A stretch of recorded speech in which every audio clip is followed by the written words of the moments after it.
Am I a hair loss expert? No. But yet I continue to answer people's questions. So I'm like a fake expert on hair loss, and I fully acknowledge that. A fake expert means I'm not an expert, but I'm still happy to have these conversations with people because maybe I can at least kind of give you some hope or direction on something. So here we go. I made a video called How to Know If Your Hairline is Receding versus Balding, 2018 version. Cole Feather left me this comment, and I think it's quite relevant to many people watching right now. Quote, "Don't know if you'll reply to this." The answer is yes. "But I don't understand where I am yet with my hair. It's mainly going in the crown and the frontal region, but yet I still have my hairline. It's only in the middle of my scalp from front to back that it's thinning. Pretty sure I'm going to end up looking like Friar Tuck." End quote. So great comment, very relevant. And here's my immediate answer to the person who left that comment.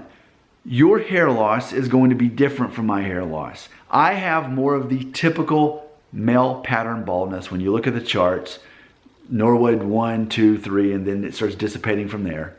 Even though I'm Norwood 2.5 with arguably some Norwood 5 thinning kind of combined, still I'm very predictable in my hair loss.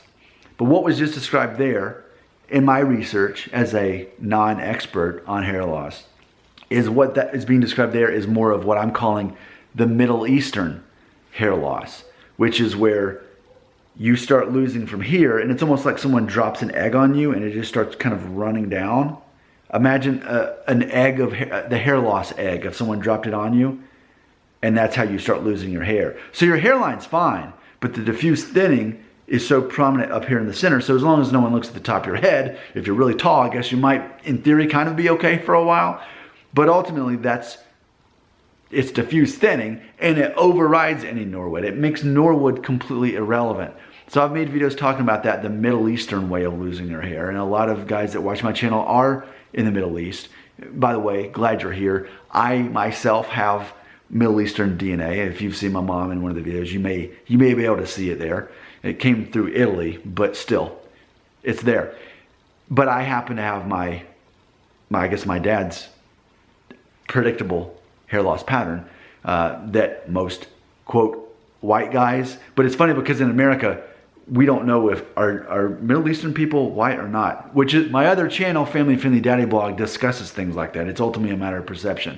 So while I do have that DNA, ultimately, I have the balding process pattern of the typical male pattern baldness. So the whole Friar Tuck thing, I call that the Middle Eastern male pattern baldness, which there's another one, and that is if you're of African descent.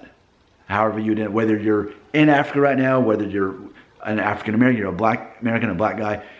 Typically what I've seen, and by the way, hardly anyone watching my channel or subscribing to my videos are black guys. Black guys don't watch my channel.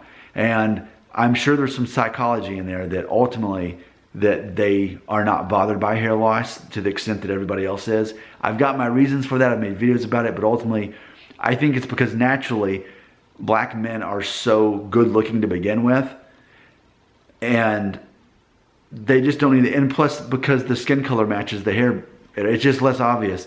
They can really pull off the head shave. They can pull off a mustache. White men can't pull off mustaches without it being ironic if you're under the age of 40, because otherwise, if you're a white guy with a mustache and you're under 40, you have to be a cop. Otherwise, you're being ironic. So there's all these rules, but like black guys can just get away with anything. Like black guys just look good. But I think for the rest of us, we have to try harder. That's honestly how I feel. I've mentioned that many times. That's what's in my heart. But anyway, so black guys, typically, they're, instead of having more of the Norwood 2 and all that, what happens is they have a hairline that, in theory, is more squared off, but it's just like raising the bar. Like Lester Holt, you know who that is, right? The newscaster. He, in theory, would be a perfect example of that. Like, he doesn't have this predictable hairline thing, but his hairline's like way up here, because that's how often black guys, their hairline just goes back like this. So I see it that there's three main kinds of hair loss patterns. There's the kind that I have, the very predictable Norwood 1, 2, and then the 3 of the peninsula, and then the 4 years starting to, you have the patch, but you're basically balding and have the bald spot and all that. There's the Middle Eastern one, which I guess is being called the Friar tuck. The egg get dropped on your head, diffuse thinning, but your hairline's still fine. You could be Norwood 1, but if you're bald up here, then it's like, well, who cares about your hairline? It's not a hairline issue at that point.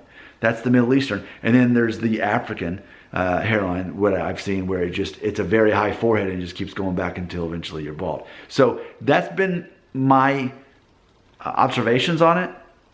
I'm always open to learning more about it. But ultimately, yeah, what you've just described, and by the way, you may not have any Middle Eastern DNA in you at all, even though I do. You may not, but you still have that process of losing your hair. And ultimately, we can just chalk it up to, ultimately, diffuse thinning is going to override hairline at any point. And even then, what if you are Norwood to your whole adult life, and then you turn 55, and then suddenly you just got this baby bald spot, but the rest of your hair is great. So you never know. I think this whole thing about receding hairline, not even the issue.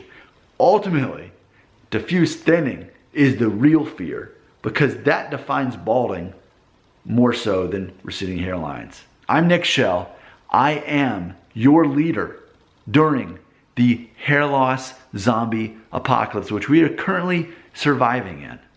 I would love to know what you have to say right here, because let's be honest, there's a good chance I'll turn it into a video.